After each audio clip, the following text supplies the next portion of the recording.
Thank you very much. Really appreciate the opportunity to come speak with you all.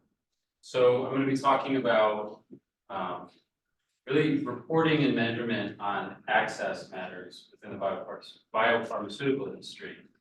I'm Peter Rockers. I'm an associate professor over in the Department of Global Health at the School of Public Health. I've been at BU for about 10 years, working on topics in this general area for about 8 or 9 years. The work I'm going to be talking about is in collaboration with Veronica Wirtz, a colleague of mine who's here with us today, and Carletta Solini, a senior research fellow at the School of Public Health.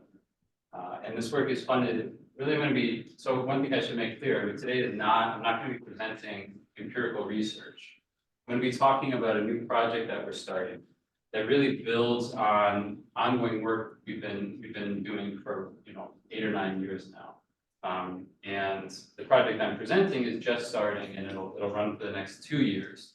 I should say, I mean, really this work that I'm going to be describing is very largely focused on facilitating dialogue between a set of stakeholders, many of whom come from very different backgrounds, like some from public health, some from business.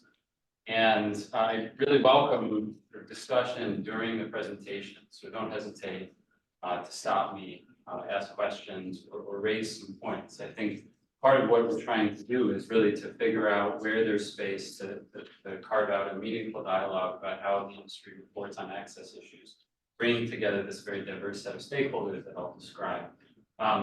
One thing I should mention, so I'm, this IMAP, really appreciate the resources you all have here. Coming from the School of Public Health, we've been working on this for a long time.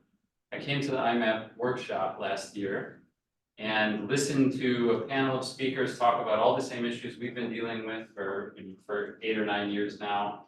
The challenges around setting up reporting and measurement metrics in this area of ESG, where we focus particularly on access to medicines.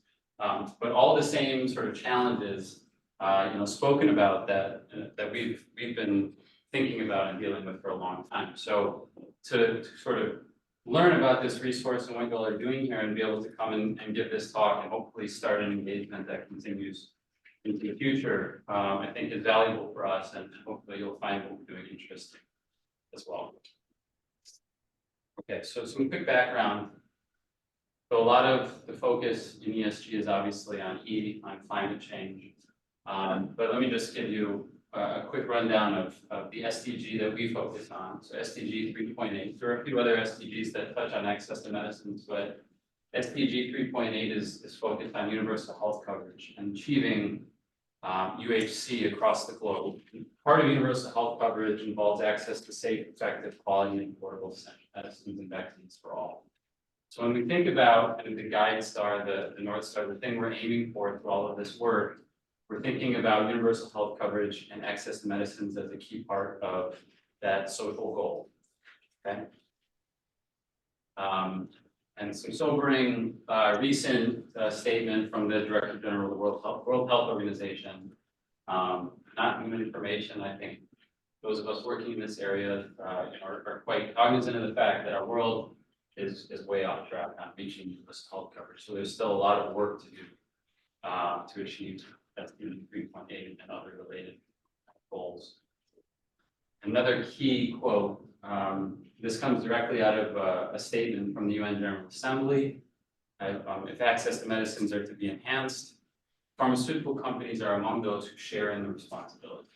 Right? So this arguments around the role and responsibility of the pharmaceutical industry in achieving this overall goal of UHC and access to medicines has been part of international dialogues for many years and is codified in UN General Assembly statements. The pharmaceutical industry does not dispute that they have a responsibility, so this is not something. I mean, the nature of that responsibility is an ongoing discussion, but the pharmaceutical industry has made in several fora clear statements that they accept that they have a responsibility and that they accept that they're that they have a role in contributing to address and achieve these social goals. However, industry accountability, when we think about what what systems are actually in place to hold industry accountable? Are they fulfilling their responsibility? What exactly are they doing? Is it enough? What are expectations? We have an extremely fragmented ecosystem. So our team over at the School of Public Health, we've been working in this area for a long time. We've worked with multiple different stakeholders. I'll talk a little bit about a project we had with the industry itself. So part of the accountability is a sort of self-policing accountability. The industry has made efforts to try to set up their own accountability systems, to collect their own information on how they're contributing to access and putting that information on the public sphere. So part of it is kind of an industry-driven accountability system. Part of it comes directly from the UN system. So I'll be talking a little bit about WHO's role in this accountability ecosystem, and talk about a new effort that WHO is embarking on to try to formalize a little bit more their approach to trying to get industry to make commitments and follow through on those commitments in terms of what actions they can take to contribute to access. So in the context, we've been working this for a long time. Access Observatory, I'm not going to go too in-depth into this, but we spent about 6 years working with an organization called IFPMA, which is a trade association based in Geneva that represents a lot of different pharmaceutical companies. And out of IFPMA, they've had a big initiative that's still ongoing called Access Accelerated. This big sort of industry-wide commitment to addressing access to non-communicable disease medicines. We worked as part of that initiative to develop what is essentially a impact materiality disclosure framework and platform. We didn't call it that at the time. I'll start to introduce some terms that come more out of the sustainability reporting movement, but what the Access Observatory essentially is, we built a whole framework, a set of metrics for companies to start measuring and reporting and disclosing what they're doing in the access space as part of this Access Accelerated initiative. So we spent about 6 years on that, and that ended a few years ago. Access Accelerated as an initiative was focused on NCDs. One thing to be clear on is the framework, the platform we developed.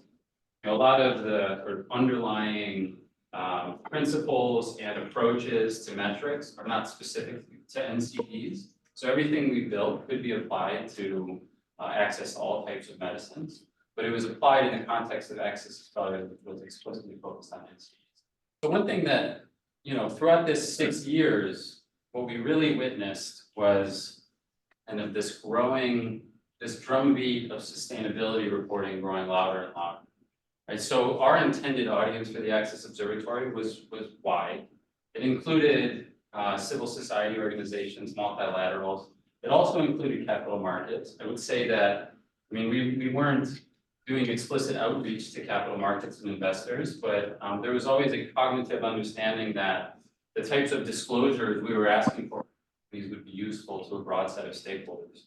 But what became clear, especially over the last few years, is that those capital markets stakeholders, investors, regulators who are starting to get more serious about thinking about sustainability reporting, started to draw more and more attention from companies, from industry.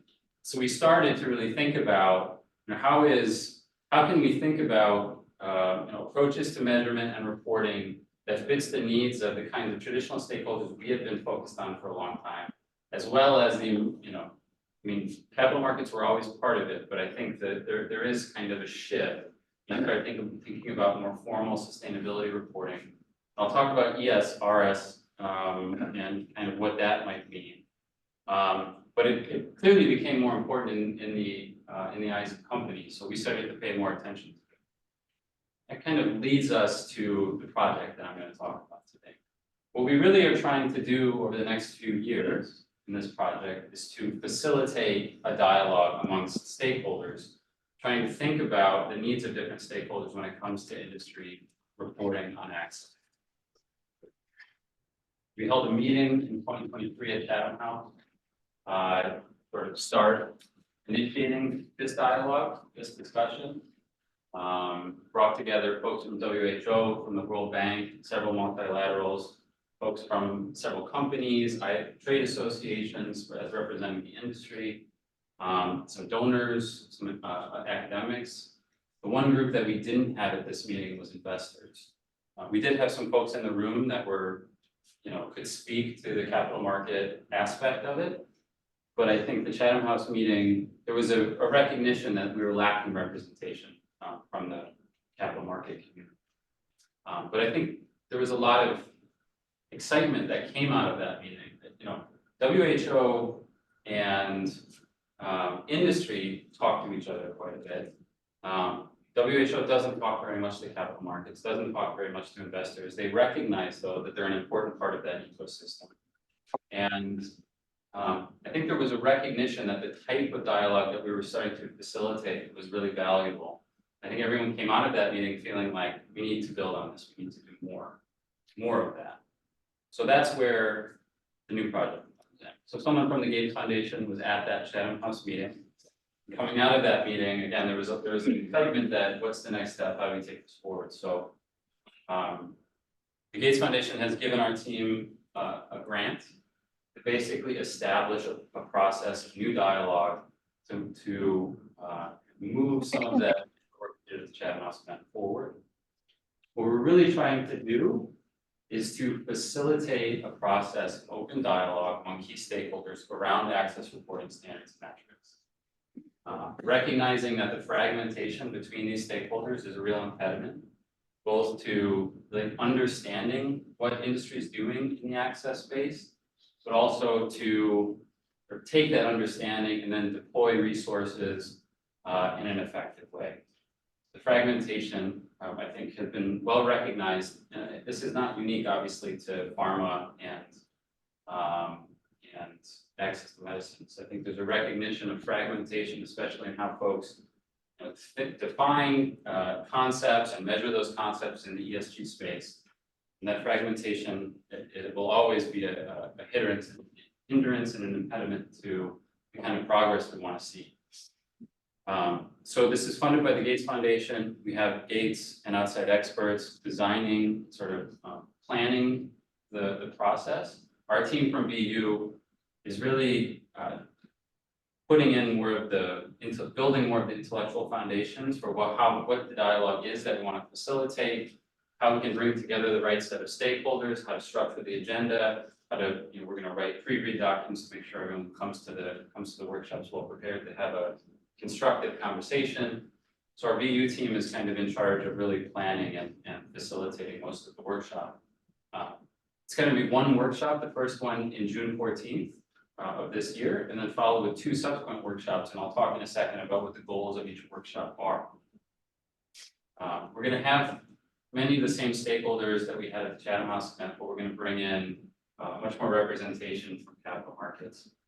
There's an organization called the Biosustainability Roundtable, which is a group that's been working to actually facilitate dialogue between industry and investors and capital markets, and thinking about what investors need from pharma in terms of access reporting, and they're helping to plan one of the sessions that will really build out that discussion much more. There are going to be folks from multilaterals like WHO and World Bank. I'll talk a little bit more about how they fit into this whole discussion. We're going to have folks, standard setters. So I'll talk in a minute. I'm sure you all are familiar with IFRS and ISSB. They have an interest in making access to medicines potentially an area that they turn focus to in the near term to build out a little bit more, and they're going to participate in our process. And we're trying to get some folks from EFRAG and ESRS to actually participate as well, given their role, which I'll talk a little bit more about. So I've mentioned ESRS a few times. Our basic approach to facilitating this dialogue is to adopt some of the core principles that are laid out in the ESRS regulations. I think one thing to say is we don't want to facilitate a conversation around whether ESRS as a regulatory framework is good or bad, whether it's going to work well for investors, whether it's going to work well. So the dialogue is not about ESRS as a set of regulations. It's recognizing, though, that ESRS has brought together a lot of the principles that have been building for many years. Right, so impact materiality, the double materiality concept, impact materiality, my understanding it goes back to DRI 20 years ago. There's been a lot of you know, very important work in advancing the thinking around all of these principles for a long time that predate ESRs. One thing that we want to look for though is a set of terminology, a set of concepts that can kind of coalesce all of this different set of stakeholders around a constructive dialogue. And the ESRS framework has a lot of benefits in that regard, and I'll talk about what those are in a second. The other thing to say is that there might be an opportunity. So within ESRS, and there is a subtopic under S4, a subtopic about access to medicines, right? So it's already identified as a key topic within the ESRS framework. At this point, there are no sector-specific standards that would cover the biopharmaceutical industry. There was some suggestion that EFRAG was going to turn attention to that last year and that some lobbying efforts pushed that timeline back, but that there might be an opportunity to actually influence sector-specific standards under ESRS for the biopharma industry. So I think that there is an opportunity, a concrete opportunity potential there. But I think what we don't want is for this whole discussion to get bogged down in a debate around ESRS, but rather try to advance more on principled grounds, our thinking, and coalesce a little bit this diverse set of stakeholders on how we think about how the industry should be reporting on access. So I'm gonna use some basic sort of concepts and terminology from ESRS regulations that are really important to the kind of questions we want to ask, like value chain, financial materiality, impact materiality, and the concept of uncertainty within how we think about impact materiality, and then due diligence, which will be a really important topic. So the goal of the first workshop on June 14th is to really just get folks talking about their perspectives. I mean, part of what we need to do here is build trust, build a open up space for a constructive dialogue, right? There are many stakeholders who will be in this room who have not interacted very much with each other, who might be skeptical of certain other stakeholders, and skeptical that there actually is space for a constructive dialogue. I think we feel confident that there is that space, but at this point, it's not quite clear what the contours of that space will be. So really the first workshop is about opening up that space and introducing some of the key topics that we need to kind of hash out how people are thinking about. The second workshop the plan would be to get much more technical in terms of standards and metrics. How do we think about measuring this concept within the value chain? How do we think about actually types of data that would be necessary in order to quantify this metric, where those data are going to come from? So the second workshop, which would be held towards the end of this year, will get much more technical in nature. And then the third workshop, I think the idea is to take what we built in the first two workshops and start thinking, we're not going to solve this issue in 1 year in 3 workshops. So really what we want to do is to kind of prototype almost a process that can be ongoing. And I'll mention actually the process we're kind of envisioning aligns quite well with what ESRS calls due diligence and the role of stakeholders in the due diligence process. So in some sense, what we're doing is prototyping a due diligence process, very similar to what ESRS has in mind. But I think, in the lead up to the first meeting, we're not just going to ask people to show up ready to talk. We're doing a lot of stakeholder engagement behind the scenes right now, and we will continue to do that over the next few months, so that folks come to the meeting sort of already mid-dialogue, and now it's just a matter of getting everyone in the same room. I think that if there are folks in this room, if there are folks in your ecosystem, in your sort of network, who have an interest, I think one group that we're particularly need to learn more from is investors. Right? I mean, there's such a tremendous heterogeneity of investors and what they think about when they define impact. Some of them, do they have interest in access to medicines as a sustainability matter? How do they think about access? So really trying to get as broad an understanding of how investors approach this, I think, is one area that we're really going to try to spend a lot of time on in the coming months and throughout the process. We have access to certain networks of investors, but always trying to kind of better understand the breadth of how investors are thinking about this.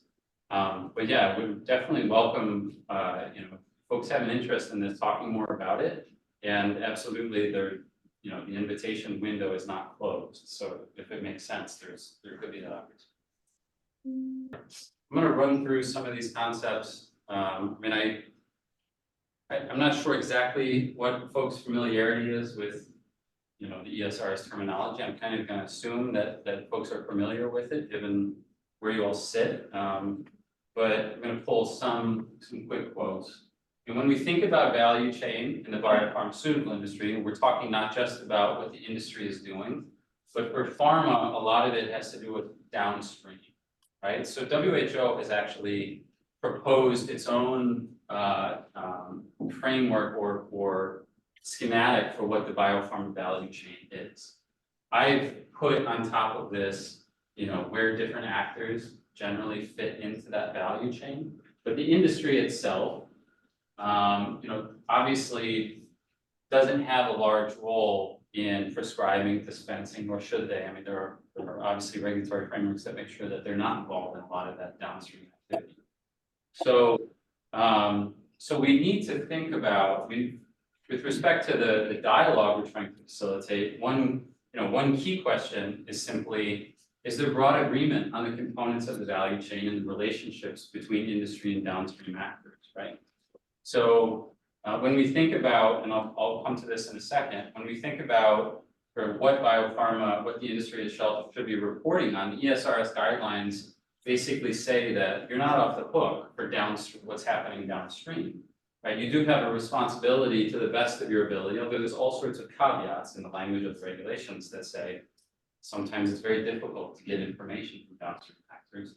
Sometimes, depending on your relationships, right? So there's a lot of nuance to thinking about, how different actors along the value chain actually interact and what that means for data availability and what that means for the kinds of reporting that the industry is expected to do. For the first workshop, we kind of just want to facilitate a discussion around, is there broad agreement that this is the value chain, right? And this is where pharma is primarily involved, and this is where government is primarily involved. Right, just one quick and lots of quick, one last point.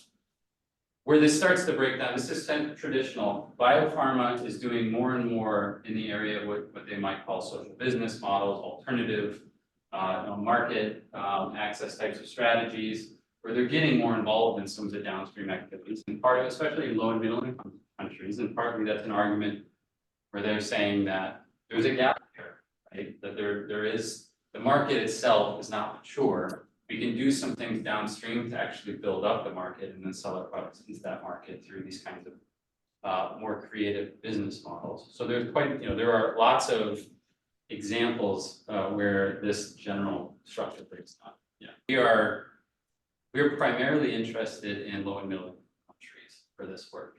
Definitely understand that that when we think about what investors are interested in, we think about where the majority of industry's focus is. Actually, if they're thinking about their ESRS disclosure, that's upcoming. They're mostly focused on higher income countries, and access issues in high income countries are important. Definitely don't want to suggest that they're not. Say most of the work and most of the conversation we want to facilitate.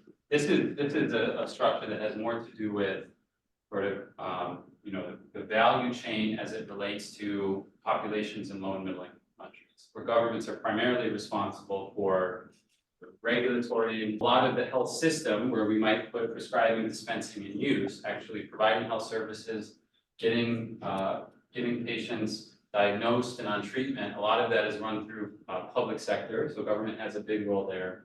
Some countries, private sector is taking over more of that, but I think this is primarily a model that fits low and middle countries. Yeah, where public sector does a lot less in R&D. Downstream as a potential financially material opportunity, right? Understanding what's happening downstream to actually build markets that the industry can sell into is long-term financial material, long-term financially material. We want to facilitate a discussion around that. And it might be that as as these markets develop, there might be a bigger role for private enterprise. There might be a bigger role for the industry using some of these more creative social business models. So I think that, right, I mean, this is kind of a very traditional idea of what a sort of how the value chain breaks down in a low income country. You know, the question is, do we want to get in the business of convincing investors they should care? I mean, I don't know enough about that's fruitful avenue to go down, but we definitely want to identify investors who do care. There is a whole discussion around, you know, how close some of these markets are to becoming more interesting from a financial materiality perspective. But I think that is, for the most part, outside the scope of what we want to discuss. So I'm going to kind of run through, here's the topic, and here's the key question that we kind of facilitate at the workshop. Okay, you all know what financial materiality is, referring primarily to the enterprise value of the company. When we think about key players in financial materiality, we're really talking about IFRS and ISSB. They will be engaging in the dialogue that we're putting together. I've had discussions with folks at ISSB, at IFRS, working on ISSB, and they recognize, so there are a set of SASB standards that were developed in 2013. There's 4 metrics that cover essentially access to medicines. They're woefully inadequate, they're very outdated, and I think all of the folks who are working on this now at IFRS understand that. I think they are poised to start their own process of updating the SASB standards that cover these topics. So I think part of what we're envisioning is an opportunity for the dialogue we're proposing to actually feed into their own sort of process that they would hopefully start soon, and it might take them a few years to actually update their standards because they have a whole process they would go through. But that's just, to say, I think in terms of what, we have here is the SASB. I'm not going to spend too much time on these, but you can kind of go have a look at these 4. They're inadequate. Just leave it at that. So the question of what risks and opportunities related to access to capital markets considered financially material, I don't think that's going to be a huge part of the dialogue. I think that there already is dialogue there. I think that there's some value add in having the types of external stakeholders that we're bringing together for this event, provide some input on that, but I'm not sure WHO is going to have a lot to add to the question of what's financially material. But I think, one thing that we could also talk about in the context of this discussion that I'll do a little bit later is the whole data question, right? Are these other stakeholders who are maybe downstream, can they provide, is there any ability to provide additional data that could shed light on financial materiality that might actually benefit the entire value chain? But I think in initial discussion, we just need to hear from the relevant stakeholders, what is the current thinking about financial materiality as it relates to these access matters. Okay, so that's going to be part of the discussion. I think impact materiality is much more the sphere that we can facilitate a really useful discussion amongst a broad set of stakeholders. And so with impact materiality, we're talking about what is the impact of industry, of company operations on people and environment. It's kind of the term that ESRS uses a lot. And I think we want to stress that point. We're talking about people. We're not necessarily, we come to the value chain. We did a whole review of a lot of the frameworks that are currently being used for impact materiality across a bunch of different stakeholders, and they all are pretty consistent that they have metrics that cover the first 5 steps in the value chain. All of this is kind of a black box. No one knows what to do with it. And then the goal, potentially, or at least from society perspective, is to say, what's the impact of what's happening on some optimal social definition of it. That's one way to approach this. Right, and some of what these models do, or these frameworks do, is to say, let's measure the things that are upstream that we can get pretty good data on. Let's come up with an approach to model what that means for some downstream measure of access. So there's a whole bunch of work around it. They all have settled on the name of that. They call it patient reach, but they all define it in totally different ways. They all measure it in totally different ways. They have very different models, right? So, even how you would, even given if you just accept that this is a black box, how you would take that and then model patient reach or some access measure is difficult to even think about. But that is a discussion that we want to facilitate. Is there an approach to modeling that could kind of jump the gap and help us get a good measure of impact?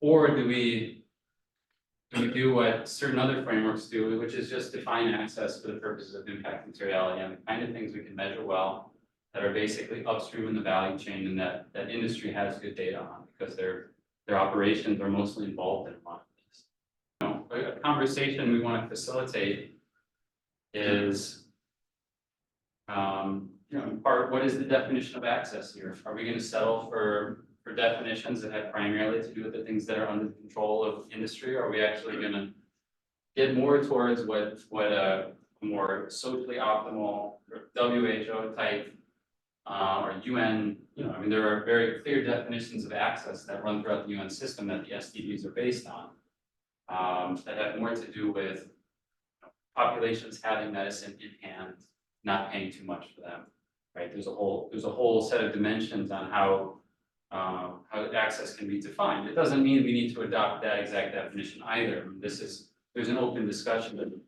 but I think part of the discussion needs to be, how are we going to stop with the things that we can measure with high certainty, or are we going to accept some uncertainty to get a little bit closer to the kinds of downstream definitions of access that are aligned with the social goals we actually care about? So in addition to data issues and, even if you wanted to jump the gap with model to figure out patient reach, whatever it is, the complexity of what's happening downstream is so high that we just don't have in a modeling language, we can't parameterize a model to actually estimate impact on patient reach or based on the volume of or the doses of medicine that are sold to a wholesaler in Kenya, right? So I think that we've always kind of come up against issues of, even if you had the right data, attribution and identifying causal effects that can be traced back to what companies actually did, very difficult.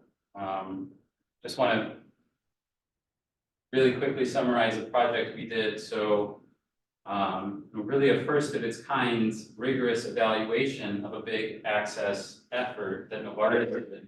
So in Kenya, they committed to offering a portfolio of non-communicable disease medicines at a reduced price. And we served as an independent evaluator for the rollout of this program in Kenya. After a year and a half, we found that the program had essentially no effect on whether the populations, the people at the end of that value chain were more likely to have the medicines that they needed. We dug into why that was. And essentially all of the downstream complexity, I think the Novartis team probably failed to fully appreciate.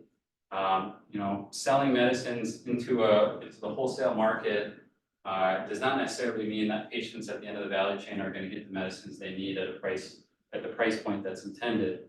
There were registration issues, regulatory issues, there were tender issues, the way that they kind of set up the program. There were behavioral issues. Most of the population wasn't aware that Novartis was offering these medicines at a reduced price. So you have all of that kind of in-country complexity, and absolutely, as was mentioned, there are important questions there around, well, to what extent is Novartis responsible for, they did what they had control over. It has no effect ultimately on the populations at the end of the value chain. We applaud Novartis, first of all, for the transparency, for actually allowing the program to be evaluated. They were really the first company to do it so rigorously, and maybe the last. I don't know that anyone will ever do it again.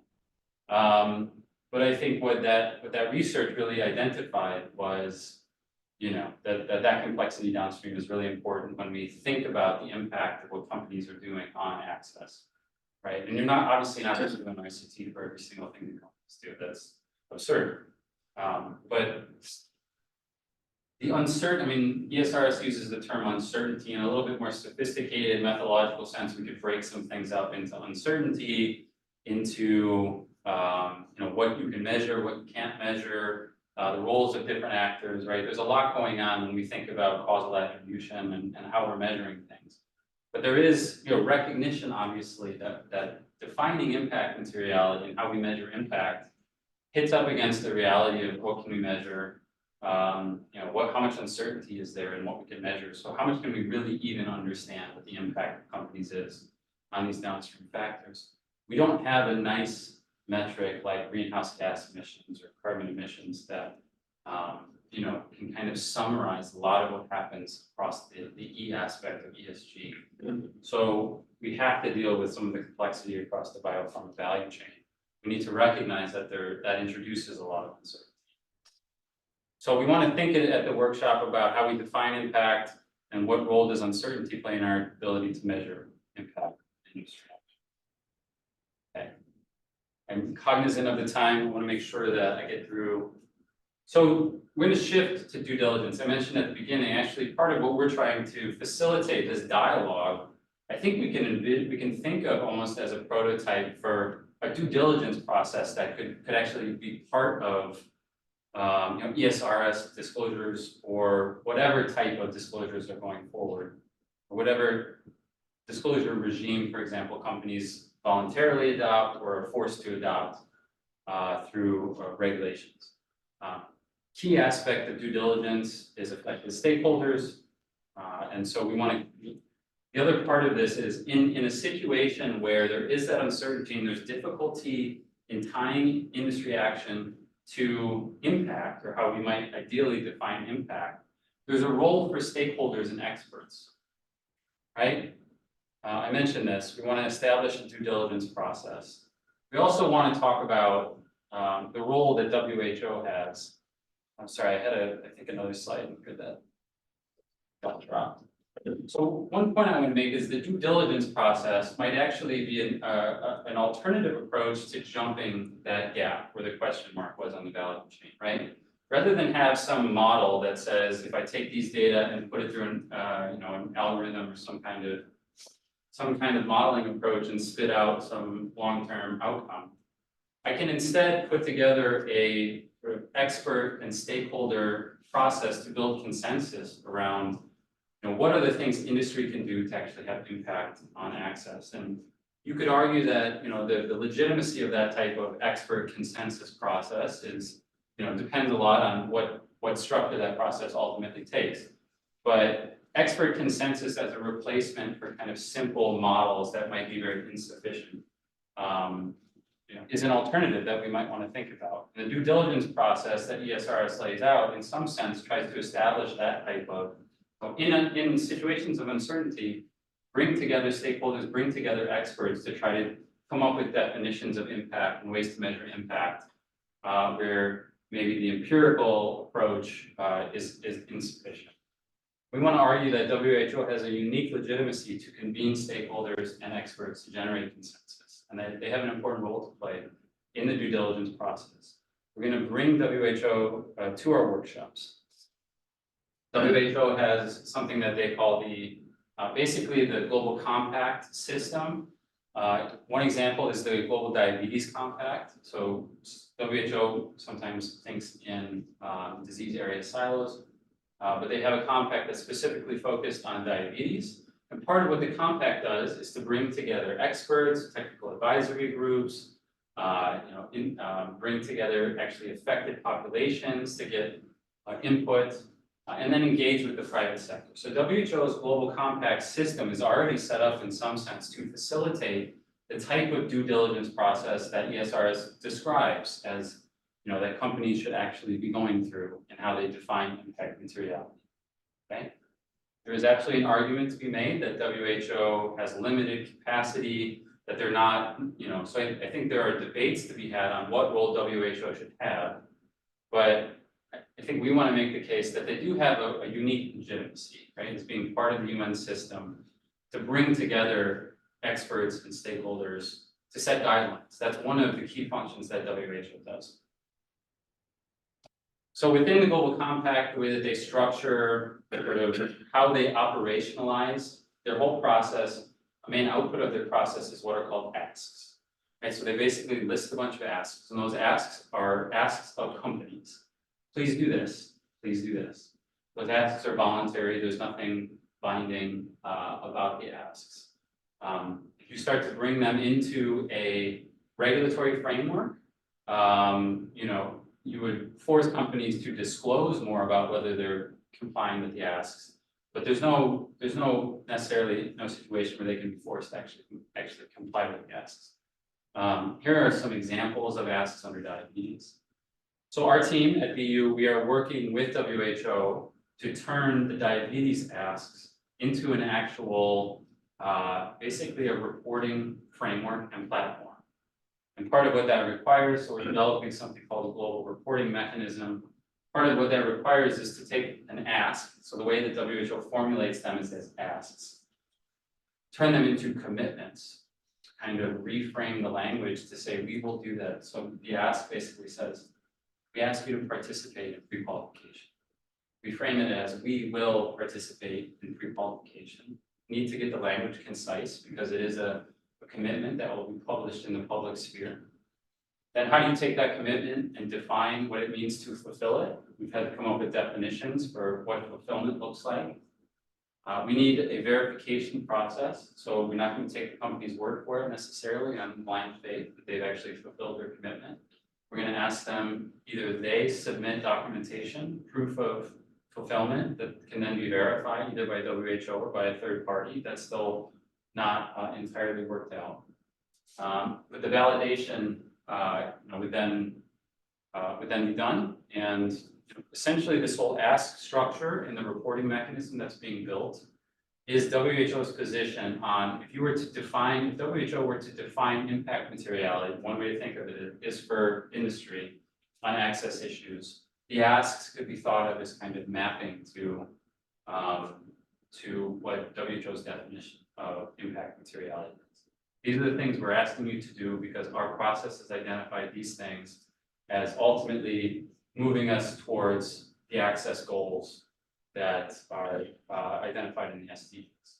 So that's one way that, that's not the way that they set out thinking about it, but these structures that are being built in parallel do have a lot of synergies there where it could play a role.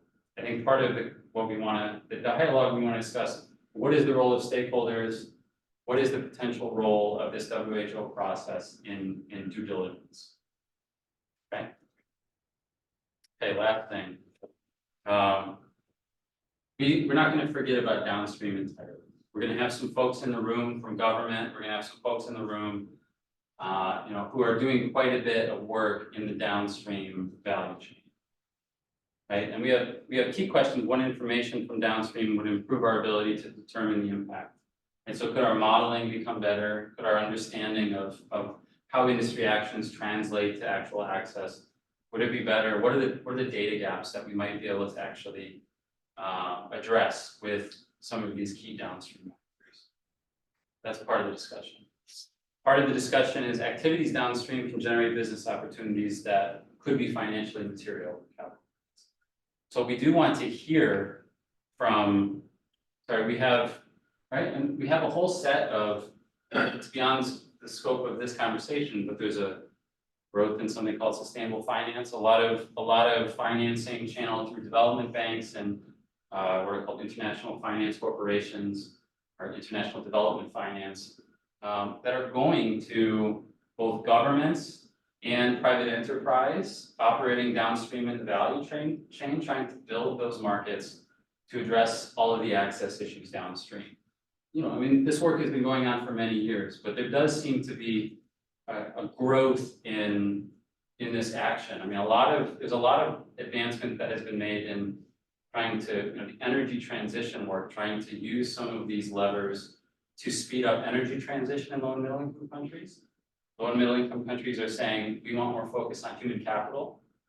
And so there is the opportunity to take some of these structures that have been really ramped up to speed up the energy transition and think about how they could be put towards building up downstream in the value chain for more of a human capital focus.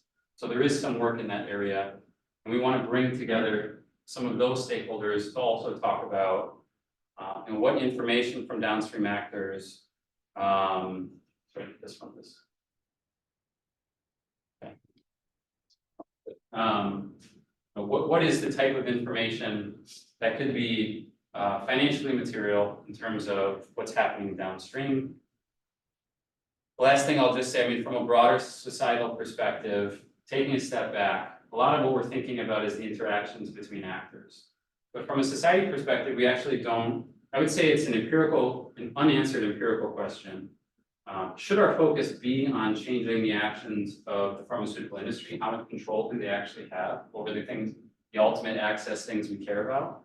Should we be focused more on investment downstream to try to build those markets? You know, from a kind of optimizing investment across the value chain.